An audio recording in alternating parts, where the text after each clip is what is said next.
This evening we'll invite Tenajan Anan to give us some Dhamma teaching.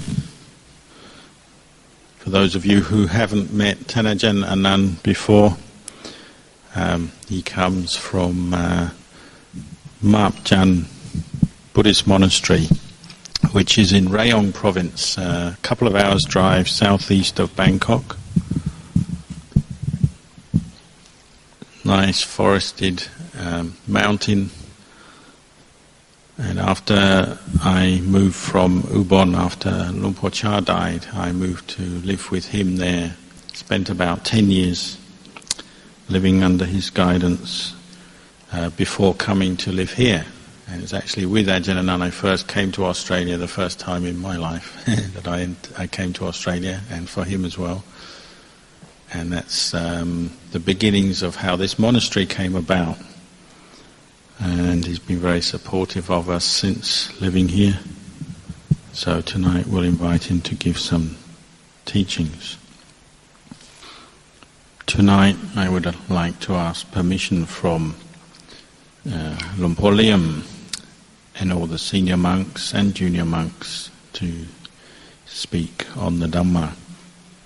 And I give my blessing to all of you who are gathered here on this occasion. You've come here because of your faith in the Buddha Dhamma Sangha. And you've all have an interest to support and help to build this monastery, Buddha Bodhivana Monastery. Tomorrow we've reached the time where we will have the official opening ceremony of this hall, this Ubosita hall, and the Sangha will establish the Sima boundary for future ordinations and other Sangha Karma. It's a time that we can be proud of our accomplishment so far in our practice. We have faith in the Buddha and his enlightenment, in the Dhamma, the truth, and the Sangha of enlightened beings. And we've been able to establish this place of practice for the Sangha, and also a place for us all to come and develop bhavana, develop our minds through the practice of meditation. When we practice meditation, we begin using an object, a meditation object, to develop a sense of calm and peace in the mind. Because normally our minds are not so peaceful. They're thinking many things of the past, of the future, and often quite agitated and confused. So we learn to practice meditation in order to understand our own minds better and to find the way to make them peaceful. The more we practice, the more we learn how to develop sati, mindfulness. And in particular, we become more mindful of our own bodies. We develop mindfulness of our bodies by putting our awareness, our attention on the breathing, following the sensation of the in-breath and the out-breath. We can also recollect the Buddha as we do this by reciting the word Buddho. So as we breathe in, we recite Bud. As we breathe out, we recite To. Once the mind starts to calm down as we do this, becomes more concentrated and more calm, we might experience some joy and rapture arising, piti and sukha, as a result of the continuous practice of mindfulness. This will make the mind very firm and still. And our teachers encouraged us to use this firm, still mind that develops through the practice of mindfulness as a foundation to contemplate, to develop insight. We contemplate this very body, to see it, how it's made up of the four elements, earth, air, fire and water, and to see that the true nature or essence of this body is that it's subject to change, to dissolution, it's impermanent. And in that sense it's unsatisfactory, and it's also beyond our control. It's without an owner. We can't really take it as a self. Seeing in this way is what we call insight. And as we develop insight in this way, it allows us to let go of our attachments, our deluded attachments to this body. And from that we gain peace of mind. It's peace of mind that comes through the freedom of attachment. And so we must use our effort and energy to contemplate, to see these truths in the nature of the physical phenomena and the mental phenomena that we experience. When we practice mindfulness and develop mindfulness, we can turn it to recollect the four basic elements which make up this body: air, fire, earth, water. As we have mindfulness, we can observe the earth element, for instance. We see it in those parts of the body that are harder, firmer. For example, in the hair of the head, the nails, the teeth, and so on. We use our mindfulness in this way to direct our attention, the mind's attention, to the earth element and see it in the different parts of the body. As we do this, the mind can gather together and feel more settled, more peaceful. As it experiences more peace, this gives the sense of separation between the mind that knows and the body that is known by the mind. With this increasing sense of detachment, the mind experiences a sense of letting go, liberation, and that's accompanied by piti and sukha, a joy and an inner happiness and contentment. This arises from the fact that it's letting go of its normal attachment to the body.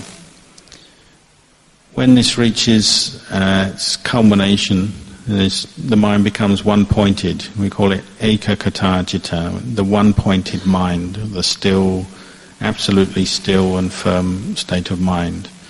At this point, all the normal kind of hindrances and obstacles and distractions that bother us as we meditate, the mind is freed from them. It's peaceful and far away from the hindrances. This is what we call the practice of samatha gammatthana, the practice of making the mind peaceful or calm.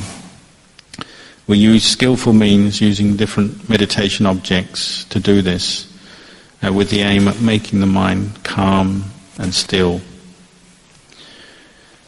Once we have some confidence in this way of practice, then we use our energy and our effort to develop mindfulness in this way, using a meditation object. This is the way that all of our teachers have taught, from the time of Luang Por Man through to Luang Por Chah, down to the present. They taught us to learn how to one-point our mind, to make it firm and peaceful, and then to use that as a foundation to develop insight, wisdom, particularly to turn the mind to focus on the body and to see the four elements in the body, and to see these four elements in the light of the three universal characteristics, that is, that they are all impermanent, unsatisfactory, and not self. To do this, it depends on regular and continuous practice.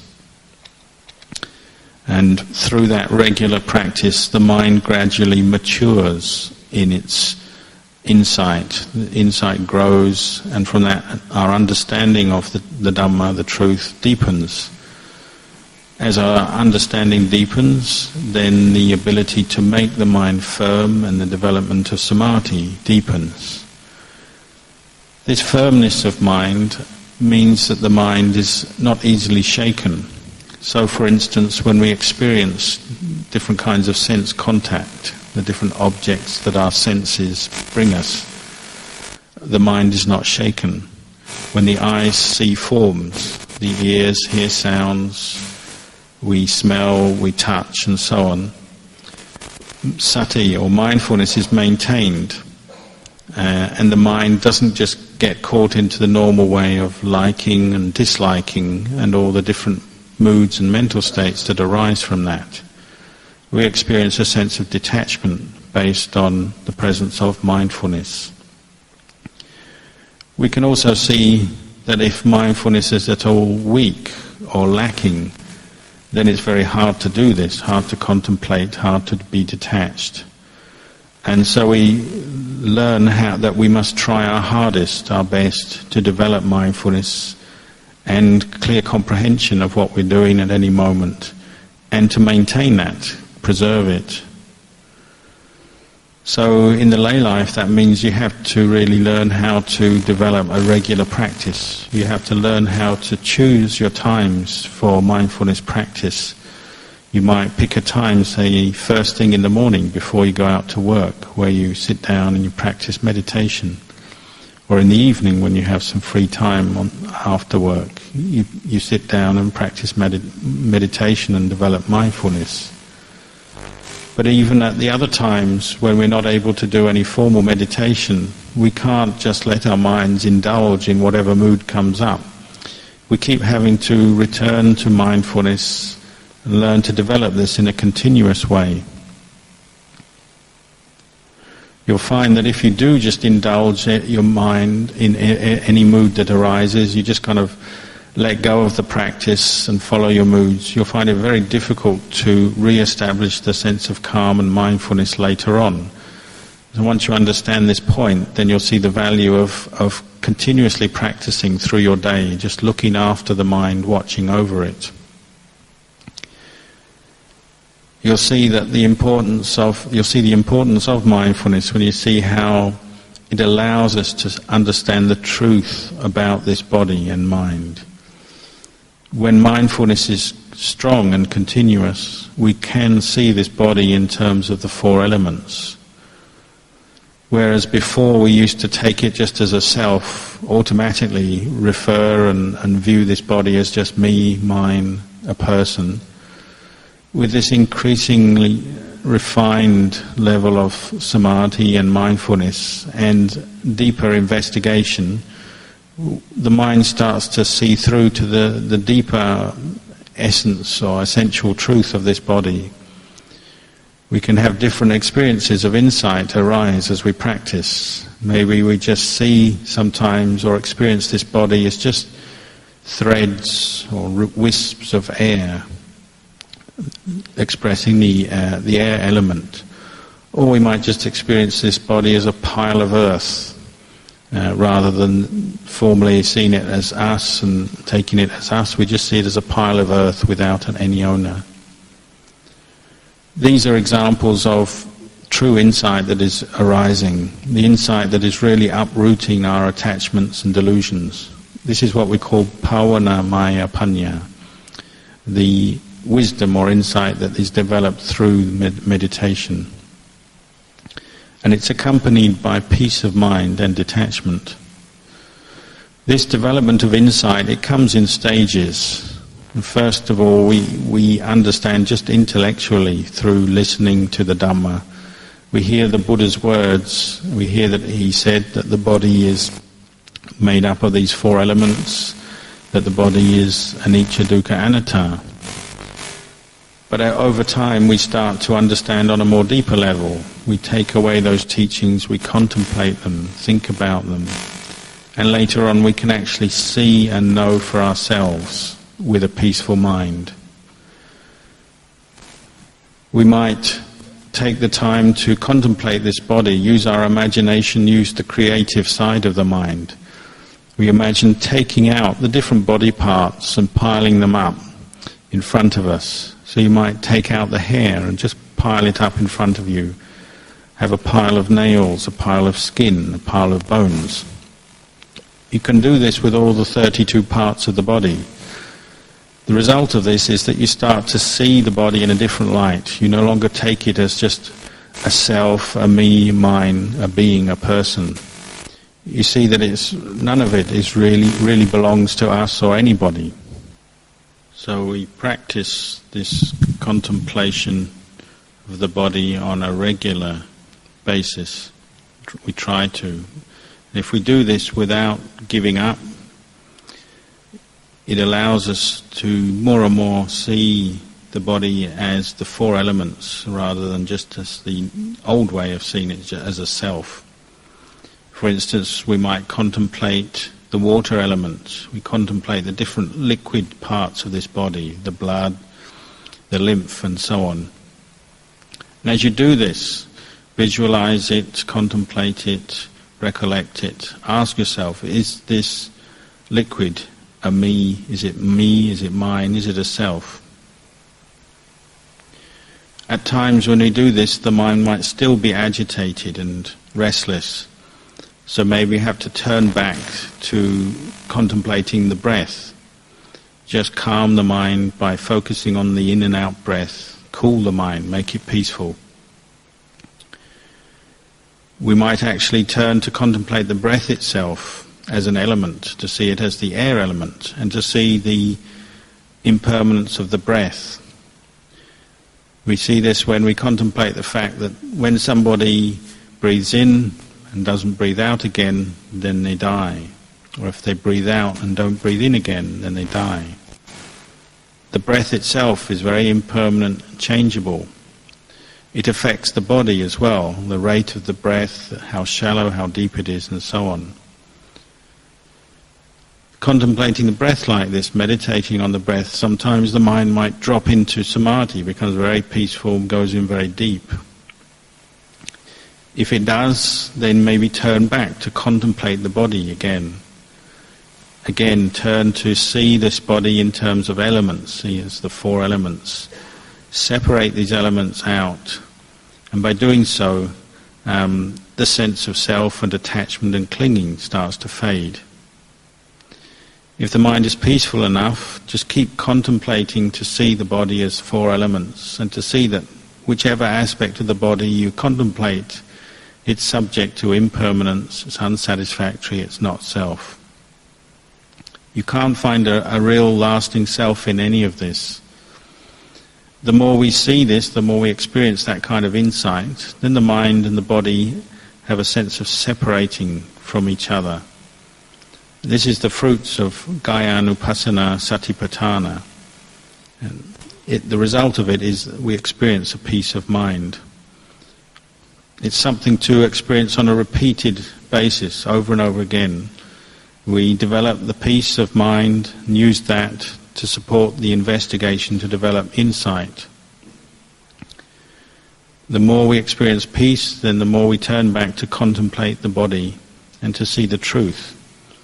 One who sees the truth sees the Buddha. One who sees the Buddha sees the truth. So we've all come here together at Buddha Bodhivana Monastery to practice in this way, to develop ourselves on the Buddhist path, to follow the teachings. We should really contemplate our good fortune, that we all have good chance to practice. We have a monastery here, we have monks who can lead us in the practice. We have a peaceful and stable society here in Australia, so we have the best opportunity available to us. We should take this up, take the chance to study and learn the Dhamma, and this will increase our mindfulness and our wisdom, and it will give us the chance to mature and grow in our spiritual practice in this very life. From this we will gain much happiness.